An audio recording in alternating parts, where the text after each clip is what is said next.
dafa fekk ne dafa nekk doomu ginnaaw raay yëg ne doomu ginnaaw raay dañoo bokk ci jafe-jafe yi nga xam dañoo impacté ci inondation yi toog fee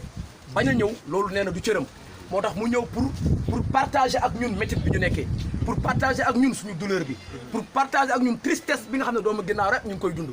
moom nag xam na ne lii du mbiri doomu aadama mbiru yàlla la yàlla moo ñëw ak nattoom kon nag moom it mu ngi partager naqar boobu ak douleur boobu population bu ginnaaw raay ak Pikine yëpp dans son ensemble yaay booy loolu daal moo taxoon kilifa gi bàyyi ko bi mu nekk dafa bàyyi yitteem yëpp li muy xat nee na il faut que mu ñëw pour massawu leen su mënoon lépp it mooy def lépp waaye nag moom li mu mën mooy jóg dox wax gisal boppam la ca des nag ñu bàyyi ko moom kilifa la muy def ba mën cee dimbali doomi aadama yi moom moo ko xam kon nag loolu vraiment ak